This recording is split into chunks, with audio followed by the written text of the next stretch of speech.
Assalamualaikum warahmatullahi wabarakatuh.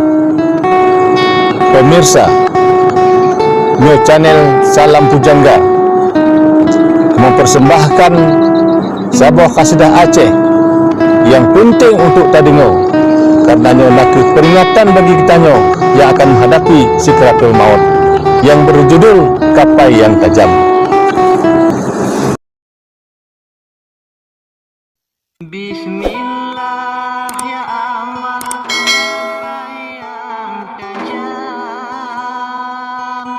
pelayaran haluan laut dan air, kapai kalimah ya Allah, kemudah intan,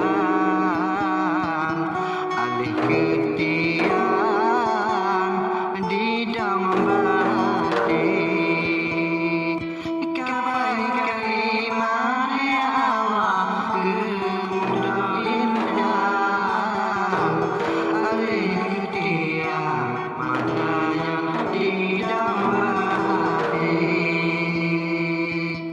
kapai cudaan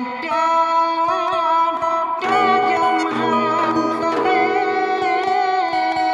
lautan air sare di peluru, yang pokapainya jimenan raja Alwi, raja berani pergi di bawah ibu. Yang pokapainya jimenan raja Alwi,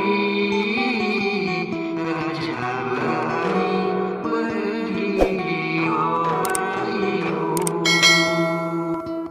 Jadat ke kapai semayang ke asa, untuk kemudah kalimah dua,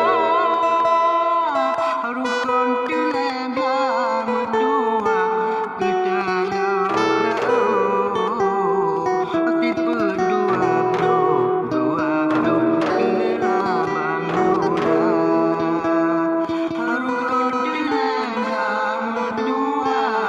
Kita